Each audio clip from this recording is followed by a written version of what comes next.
Hello everyone, मेरा इस YouTube channel में आपका बहुत बहुत स्वागत है। जैसा कि आप जानते हैं कि मैं कोई भी नोटिफिकेशन आता है आपके सामने तुरंत लेकर मैं आ जाता हूं। ऐसे ही कुछ आज अपडेट आई है जो कि इंडियन आर्मी की तरफ से एक वेबसाइट में अपडेट आया है। देखिए, अभी कुछ समय से चल रही थी इसमें चर्चाएं कि वैकेंसी आने वाली है, लेकिन इसमें कुछ बदलाव किया है इंडियन आर्मी की वेबसाइट में, जो कि अब बदलाव करने के बाद अब वैकेंसी आएगी। अभी वैकेंसी नहीं आई है, सिर्फ जो भी अभी आया है सिर्फ शॉर्ट नोटिफिकेशंस आया है। ठीक है, तो आप ये जो बदलाव है इसके बारे में आज हम चर्चाएं करेंगे। जब भी इसका ऑनलाइन फॉर्म आ जाएगा तब इसके बारे में हम चर्चा करेंगे। ठीक है, देखिए, मेरे इस चैनल में अगर आप फर्स्ट टाइम ज्वाइन किए हैं तो इस चैनल को सब्सक्राइब कर लीजिएगा और बेल आइकन को ऑन कर लीजिएगा, ताकि कोई भी अपडेट्स आगे हमारी आती है तो हम साथ में मिलकर ज़रूर देखें। ठीक है, तो देखो, इस जो हमारा शॉर्ट नोटिफिकेशन आया है इसमें सिलेबस और क्या उसमें सिलेबस में बदलाव किया गया है, क्या ऐड किया गया है और किस तरीके से उसमें सिलेबस में क्या परिवर्तन है, A to Z पूरा हम देखने वाले हैं। ठीक है, चलिए जानते हैं कि इसमें क्या क्या अपडेट्स हुए हैं और कब तक ये वैकेंसी आने वाली है। देखिए, जब अभी कल नोटिफिकेशन आया है इंडियन आर्मी भर्ती 2024 का नोटिफिकेशन है, शॉर्ट नोटिफिकेशन से ज़्यादा उसमें ज़्यादा बड़ा नहीं है, लेकिन जो भी अपडेट्स दिया है शॉर्ट में दे दिया है। जब भी इसका ऑनलाइन फॉर्म स्टार्ट होगा तब आप तक मैं ज़रूर फिर लेकर एक वीडियो आऊँगा, क्योंकि अभी ये शॉर्ट नोटिस में सिर्फ ये कहा गया है कि जो भी अभी कैंडिडेट्स हैं वो अपडेट हो जाएं और इस जो कि टाइपिंग वगैरह आप मांग रहा है इसमें भी वो जागरूक हो जाएं। ठीक है, तो देखिए, जब इंडियन आर्मी का जो नोटिफिकेशन आया है तो इसमें सबसे पहले उसमें लिखा गया है कि क्वालिफिकेशन ट्रेड्स के हिसाब से क्या क्या होंगे। तो ट्रेड्स के हिसाब से जो क्वालिफिकेशंस हैं, तो देखिए, ट्रेड्समैन का जो क्वालिफिकेशन होगा उसमें तो 8वीं पास और 10वीं पास दोनों कैंडिडेट्स इसमें भर पाएंगे जो ट्रेड्समैन के लिए भरेंगे, और 75% उसको नंबर होना चाहिए पूरे, मतलब जैसे 8th में है तो 45% और 10th में है तो 45%। लेकिन प्रत्येक विषय में, जैसे आप 10th में हिंदी, इंग्लिश और साइंस, मैथ जो भी लिए होंगे सभी को मिलाकर प्रत्येक विषय में 33% होना चाहिए। जैसे सोल्जर में ऐसे ही किया गया है, 10th पास होना चाहिए और 75% मार्क्स होना चाहिए, लेकिन 33% प्रत्येक विषय में ईच सब्जेक्ट में आपके मार्क होना चाहिए। ठीक है, और क्लर्क की बात करें तो क्लर्क जो कि वहाँ पे 12th पास होते हैं, तो 12th पास जो किए होंगे वो क्लर्क लेवल में भरेंगे और 60% नंबर होना चाहिए, और प्रत्येक विषय में 50% होना चाहिए। जैसे मान लीजिए 12th में आप फिजिक्स, केमिस्ट्री और इंग्लिश, हिंदी जो भी लिए होंगे उसमें सभी में लगभग 50% होना चाहिए, लेकिन पूरे को मिलाकर आपको पूरे ऑल टोटल को सब्जेक्ट को मिलाकर 60% होना चाहिए। ये कहें फर्स्ट डिवीजन आपका पास होना चाहिए। टेक्निकल की बात करें तो 12th होना चाहिए, प्लस इसमें फिजिक्स, केमिस्ट्री, मैथ होना चाहिए। ठीक है, पीसीएम से इसमें मांगा गया है, और पीसीएम में फिजिक्स, केमिस्ट्री, पीसीएम में प्लस इंग्लिश भी होना चाहिए। आपको अगर मान लीजिए फिजिक्स, केमिस्ट्री, मैथ है आपके साथ, इंग्लिश आपके साथ नहीं है तो आप फॉर्म नहीं भर पाएंगे। इंग्लिश भी होना चाहिए, प्लस सभी में लगभग पूरे को मिलाकर फिजिक्स, केमिस्ट्री, मैथ को और इंग्लिश को मिलाकर 50% होना चाहिए। लेकिन प्रत्येक विषय में, जैसे फिजिक्स में, केमिस्ट्री में और मैथ में और इंग्लिश में सभी को मिलाकर 40% सब पूरे प्रत्येक सब्जेक्ट में आपको होना चाहिए। ठीक है, इस कंडीशन को अगर आप फॉलो करेंगे, जब पूरी करेंगे तो आप टेक्निकल में भर पाएंगे, और बाकी शेष 8th पास ट्रेड्समैन है, सोल्जर है। अब देखिए, ट्रेड्समैन की जब बात आती है तो उसमें ट्रेड्समैन में भी कई डिपार्टमेंट हो जाते हैं, जैसे बार्बर और क्या कहते हैं वाशरमैन, ये सभी उसमें स्वीपर, तो कई उसमें ट्रेड्स बन जाते हैं ट्रेड्समैन में। ठीक है, इस प्रकार से उसमें भी अलग अलग कंडीशन हैं। अभी शॉर्ट नोटिस में सिर्फ यही पोस्ट दिया गया है, जब बाकायदे इसमें भी पोस्ट देगा तो मैं एक आपके सामने फिर वीडियो लेकर आपके सामने आऊँगा। ठीक है, अब बात करते हैं एज लिमिट की। तो देखो, जब भी आप Indian navy Indian air army की भर्ती देखते हैं, ये अग्निवीर के थ्रू आई है। मैं आपको बता दूं, ये कोई परमानेंट वैकेंसी भर्ती नहीं है। अग्निवीर जो 4 वर्षीय योजना लाई गई थी उसी में अभी ये बात चल रही है। जानते हैं कि अब अग्निवीर के थ्रू ये किए जा रहे हैं भर्ती में।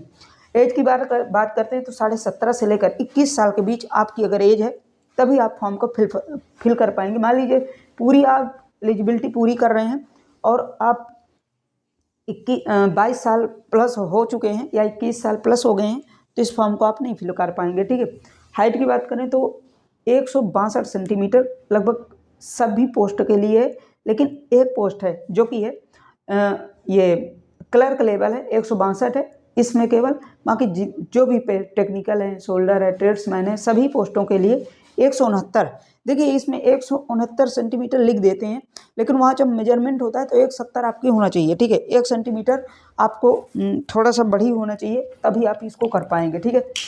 अब बात करते हैं चेस्ट की बात है तो देखिए फीमेल जो भी इसमें भरेंगी फॉर्म उनके लिए चेस्ट का कोई मेजरमेंट नहीं होता, लेकिन मेल के लिए 70 सेंटीमीटर और प्लस 5 सेंटीमीटर आपको फुलाव के साथ, ये कहें कि 70 नॉर्मल होना चाहिए। जैसे इस प्रकार से माप होगी तो 77 और 5 प्लस जब होगी तो आप एक्सटेंड करेंगे, जब फुलाएंगे तब आपको 5 सेंटीमीटर और इसमें ऐड करेंगे। ये कहें कि लगभग 83, ठीक है, हाँ सॉरी 83 82 जो भी है आपकी होना चाहिए, ठीक है।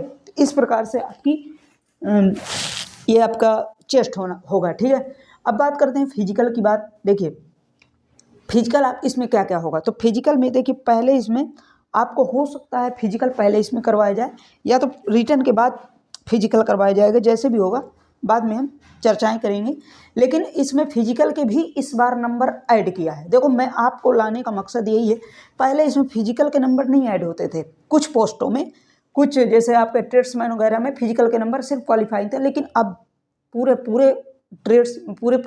पोस्टों में जितनी हमारी पोस्टें आई हैं सभी में फिजिकल के नंबर आपके ऐड होंगे।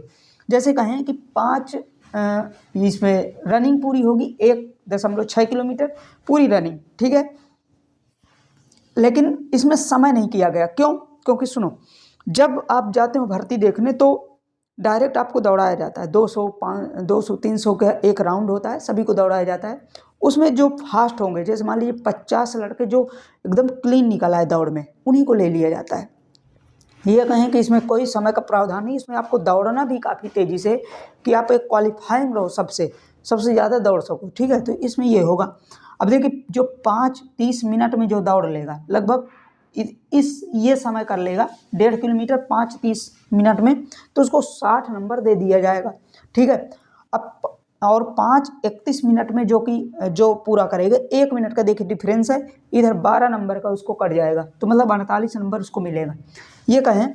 और ठीक है, और पुलअप जो आप ये करते हो ना, देखो पुशअप होता है जो नीचे आप करते हैं मतलब लेट कर, और पुलअप होता है जब आप किसी में टंग कर या लटक कर जब आप करते हो उसको पुलअप बोलते हैं। तो आप पुलअप जब करेंगे 10 टाइम्स तो आपको 40 मार्क आपको दिया जाएगा नंबर। तो ये कहें कि फिजिकल का भी अच्छा खासा मार्क है, देखिए 60 और यहाँ पे 40, तो 60 और 40 लगभग कितना, मैक्सिमम 60 और 40 100, तो लगभग 100 मार्क का यहाँ पे भी काफ़ी अच्छे से करने वाला है, ठीक है। अब एक और है 9 फीट का कूद है, जैसे 9 फीट दे दिया जाएगा आपको एक चैम्बर्स, उसमें इस पार से उस पार आपको छलांग लगाना है, कूदना है, तो उसमें सिर्फ ये क्वालिफाइंग रखा है, मतलब आप केवल कूद के दिखा दो, उसका कोई नंबर नहीं है, आपको क्वालिफाई कर दिया जाएगा, ठीक है। अब देखिए सबसे बड़ी बात आती है कि इसमें रिटन एग्ज़ाम में क्या बदलाव किया गया है। रिटन एग्ज़ाम जो कि एक बहुत इम्पॉर्टेंट और महत्वपूर्ण हो जाता है, रिटन एग्ज़ाम में थोड़ा सा इसमें बदलाव किया गया है। क्या किया गया है, तो इसमें रिटन एग्ज़ाम में सबसे पहले रिटन एग्ज़ाम होगा जिसको आप कॉमन एलिजिबिलिटी टेस्ट बोलेंगे, और देखिए इसके बाद फिजिकल होगा, ठीक है। फिजिकल के बाद आपको टाइपिंग टेस्ट रखा गया है। तो देखिए टाइपिंग अभी तक नहीं रखा था, मैं आपको बताऊं सिर्फ क्लर्क में रखा था, इसमें क्या कहते हैं टेक्निकल में रखा हुआ है, लेकिन अब क्लर्क में भी है, शोल्डर में भी है, तीनों में टाइपिंग अभी तो कहा गया है कि लगभग इस पोस्टों में टाइपिंग होगी, ठीक है। ये कंपलसरी हो गई है, इसलिए मुझे लाना पड़ा कि ये टाइपिंग जो अभी तक आप नहीं सीखे हैं, जो या तैयारी कर रहे हैं और टाइपिंग में नहीं ध्यान दे रहे हैं, तो आप टाइपिंग में भी लग जाएंगे, थोड़ा बहुत उसके लिए भी समय देंगे, ठीक है।